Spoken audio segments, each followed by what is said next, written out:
toucher le plus grand nombre de personnes au sujet des droits de l'homme, c'est aussi trouver des processus créatifs nouveaux pour créer des contenus qui soient les plus proches des situations vécues.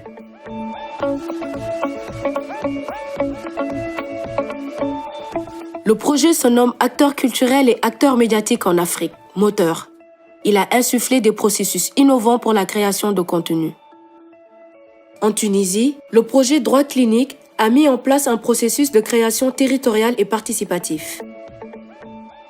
L'idée a été de mobiliser 6 radios associatives sur l'ensemble du territoire, y compris dans les zones éloignées ou en conflit. 3 organisations de la société civile, ainsi que des artistes engagés pour mettre en place un comité éditorial ouvert.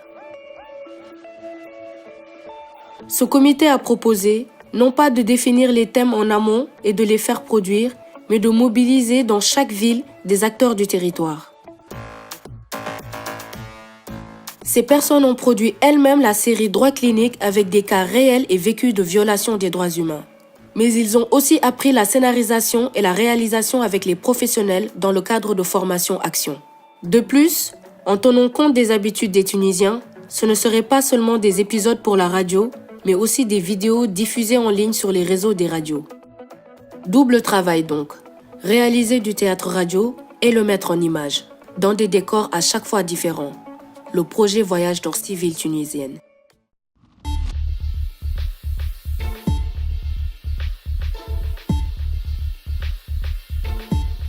La série, à la fois radio et web, s'appelle Droit Clinique. Dans un hôpital, des patients, médecins et personnels hospitaliers confrontent leurs points de vue autour de cas de violation des droits humains. Nous suivons l'équipe de Droit Clinique à Kasserine, dans le centre de la Tunisie, à la frontière de l'Algérie. Ville à la fois marquée par la pauvreté et par les conflits entre l'armée et des groupes terroristes logés sur le mont Chambi. C'est à Sidi Bouzid et à Kasserine qu'ont eu lieu les premiers mouvements du printemps arabe, qui se sont étendus à la Tunisie puis au monde arabe.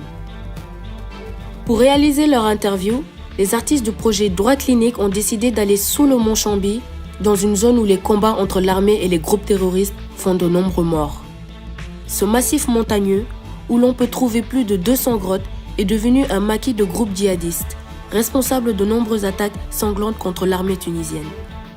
Venir ici pour parler des droits humains, c'est un acte de résistance en soi.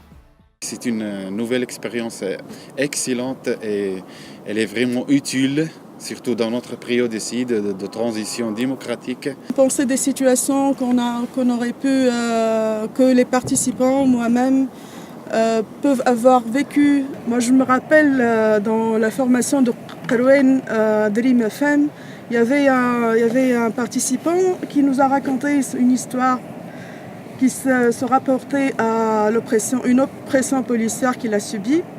Et décidément, son père était policier. Alors on a essayé de lui épargner le fait qu'il n'a pas joué dans la vidéo. Mais à la fin de la formation, son père, il est venu, le policier, il est venu nous féliciter. Chose que, je t'assure, ça ne peut pas arriver à l'ère de Ben Ali. C'est impensable. Pour la Tunisie, il y a beaucoup de choses à faire et c'est en train de se faire ici et maintenant. Clinique, c'est comme une maladie chronique, c'est comme une mort clinique, c'est comme et les droits. On s'est dit que les droits sont quelque part, ils ont des mots, ils ont un mot clinique.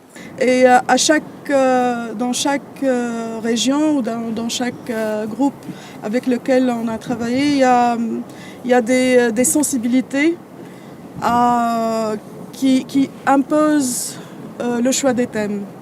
Nous profitons de cette nouvelle expérience pour aider notre pays à faire une transition démocratique. C'est de dire que c'est possible de donner les matériaux et les outils nécessaires, cognitifs nécessaires aux participants pour qu'ils puissent raconter leur propre histoire.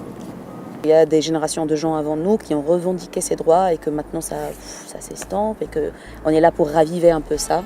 Je veux faire appel à tous les jeunes actifs dans le pays, des artistes aussi, à s'engager dans des telles expériences parce que c'est vraiment génial, qui nous aide à faire du nouveau travail, à améliorer nos compétences et à faire un vrai développement dans notre région, surtout localement.